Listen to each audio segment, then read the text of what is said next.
It happened in the summer of 1996. At the time, I was 20 years old and was on the way to a public festival near a swimming lake. I was with my then boyfriend and some other people. It was a nice warm summer evening around 10 p.m. My boyfriend and I had been dining in a restaurant. After the meal, he asked me what kind of strange red dots were on my neck.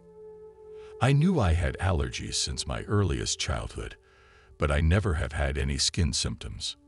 We walked about 200 meters towards the festival when I noticed some lightheadedness. I fainted when we arrived at the festival entrance. I can remember blackness in front of my eyes and feeling that my legs gave way.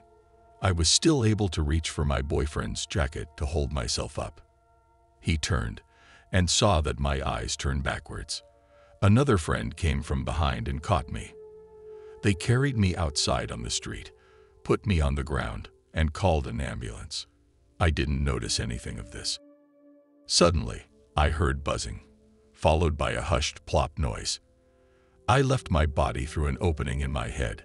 This happened automatically without any action of my own. I was surrounded in a black void that was somewhat uncomfortable. I needed to get my bearings and was aware that, even though I couldn't see my body anymore, I was still myself, with all my feelings, character traits, and thinking. Having or not having a body was irrelevant. I felt good, light, and free. I was pure consciousness. I had a clear mind, a strong will, and a crystal clear perception. I also had additional abilities that are not possible in earthly life. I was surrounded by nothing but black infinity. This blackness never felt dark, scary, or empty. To the contrary, I was feeling better and better. I was more myself as ever before, and I knew that my body was down on earth. I continued to move up ever farther from it. I also wondered how I knew this. I knew that I peeled off my earthly body like a pullover that you pull off before going to bed.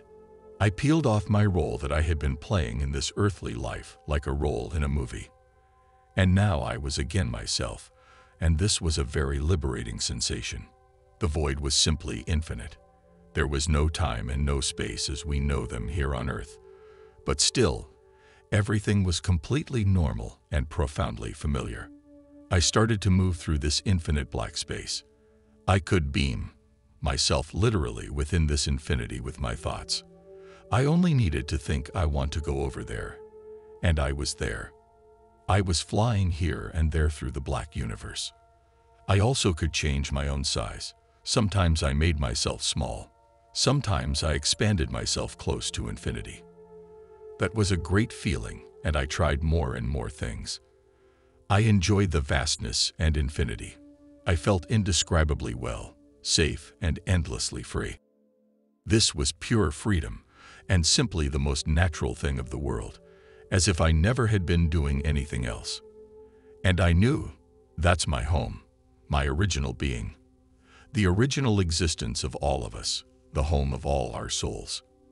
It's from here that I come, and it's here that I belong. We all come from here, and we will all come back here. A deeply familiar sensation of home and belonging pervaded me completely. I was one with everything. There are no earthly words giving me the possibility to describe this deeply anchored knowledge, this memory, and this beloved feeling of home. This beaming back and forth with the ease of my thoughts, the expansion, but also resting at a place and basking in the comfortable sensation, continued for quite a while, and during which I was aware that I still continued to move up and up.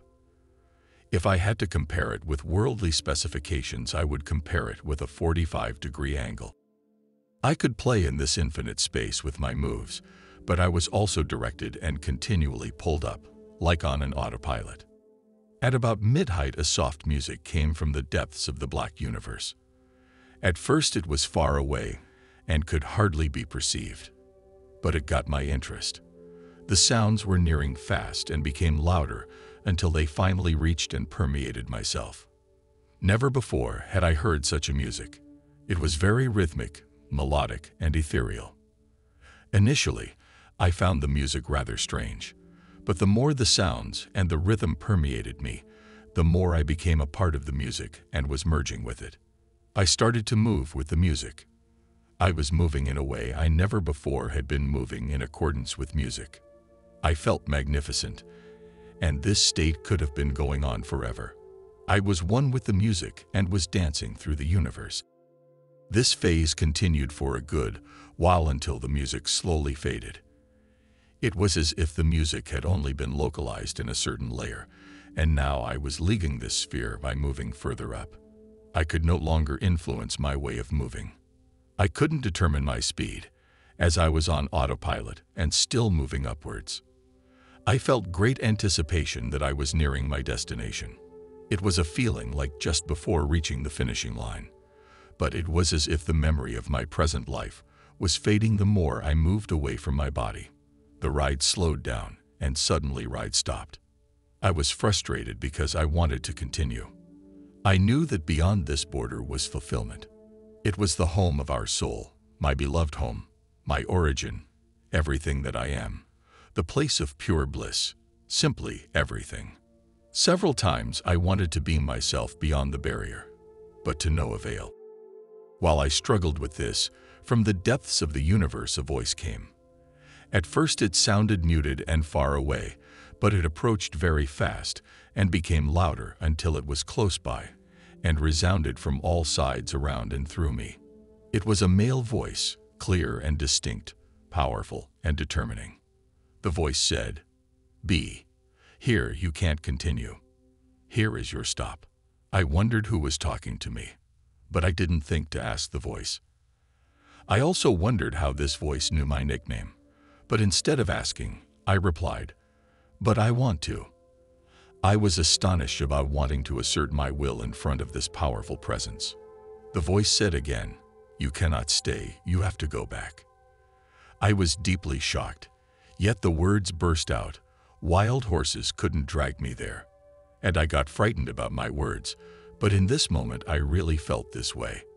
The idea to turn around, go back into my old life now that home was so near, was shattering. I can't say that I actually saw what came next in the way we see here on Earth with human eyes.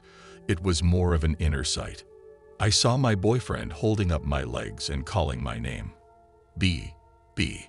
Suddenly, I was inside of him, in his chest, and felt his despair, but also all his love he was feeling for me.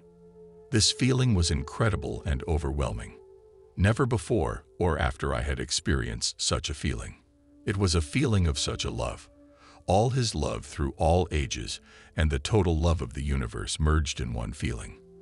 And the voice said to me, "He loves you and is waiting for you." I decided, he will get over it and can continue his life without me. Again, I was scared about the harshness of my decision. Then my parents were shown to my inner eye, and the voice said, "Your parents need you, and you have to take care of them." I thought about my mother and felt that she would need time to overcome my loss, but I also was optimistic that she would understand my decision. And so I answered, "With time, she will also overcome this, and both of them will get along without me." My decision was clear. I wanted to get beyond the border, to get back home. The voice answered calmly and insistingly, "No. You have to go back. You still have to complete your work." This I couldn't understand. What work? What kind of fancy talk is this? What kind of duties? Sorry for disillusionment. We are not enlightened when we leave our body, but we are still having all facets of our identity. My thoughts had certainly been heard, but unfortunately no answer came back. The sentence, "You still have to fulfill your work," was still reverberating for a while, and I wondered what was meant by this. It was like a mission given to me. As I didn't get an answer, and I still continued a few times to get over the invisible border, but to no avail. There was a kind of push, like being pushed back with a kind of compressed air, and was then speeding directly down towards Earth and my body. A deeply shattering sensation went through myself. I felt rejected and lost. At half height, where before the beautiful music had been, I fervently wished the music would show up again. I would have given anything to merge again with those sounds, but I rapidly continued towards the ground. Slowly, I realized that I really had to go back to my old life. The ride abruptly slowed down, and I knew that I was just above my body. Finally, I dove back into my body. It was dark, but a different darkness, as in the infinity of the universe. It was dark, and I felt small and lost. At the same time, it was extremely narrow. I felt like being wedged into a sausage, and I thought, is this so narrow because I'm too thin? I answered myself, it's always narrow, even if your width is 1 meter. I felt this tightness like a strong physical pain. I also had the most awful sensation of homesickness you can imagine, and a total despair. Now I will have to continue this life until its end. This idea left me quite depressive. I didn't know this kind of feelings from my previous life, and haven't had them since in the same extent. But in that moment it was very bad, and I knew if I couldn't bring myself to counteract this depressive feeling with positive ideas, then I might remain depressive for the rest of my life. This seemed a horrible mental image. What an emotional roller coaster. Shortly before, my home was in hand's reach, and I had been in anticipation of heaven. And now I was so depressed and sad as never before. A solution was needed. I couldn't stay that way, so I tried to pick up some courage. I really scanned my feelings for positive steps until I found some. Memories of my present life showed up that generated optimism. Until now, my life had been quite okay. It even had been beautiful. And then I thought about my friend, his love and his fear that I had been feeling up there, and I started to worry about him. I wanted to tell him, hey, don't worry about me. I'm here and I feel wonderful. This feeling motivated me. Suddenly, the feeling of depression gave way. I was happy about this and was now ready to wake up. After this, a moment of silence followed, a complete silence. Then I heard like a swooshing in my ears. This was the first real physical sensation in an earthly sense. I now knew that my soul was again completely connected to my body. I could literally feel when this fusion happened. The noise in my ears became louder. I sensed that my biological circuit was back. Then the noise was dying away, and I could distinctly hear the noises of the festivity. The memory of the event was still there. And now the memory of the previous situation came back, that I had fainted. My eyes were still closed, but I knew who was sitting at my side. It was a friend of mine. She held my hand. I said, shit. Did I talk or move in a strange way? Because during my experience I had been talking and dancing. I was scared I might have behaved in a strange way during my blackout. She said, no, you were simply lying there. This reassured me. I said, I just had a fancy dream. There was a voice talking to me, and a music that moved me a lot. She said, yes, let yourself wake up completely. My boyfriend, seeing that I was awake, let my legs falling. They flopped down on the hard ground. It seems that he was under shock, and some of his friends were leading him away. Generally, there was a great relief that I was awake. I knew that the ambulance was there and that the paramedics were on the way to my place. I wanted to avoid that.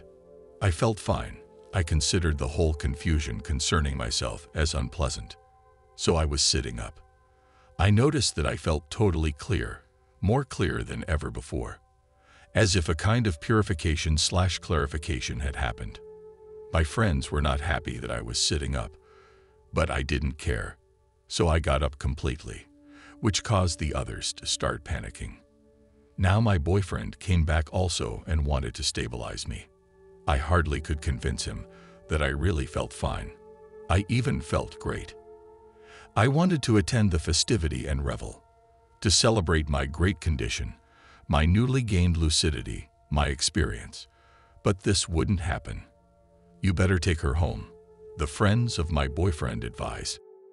So he took me home. On the way, I was looking through the open car window into the night sky, and I said, I've just been up there.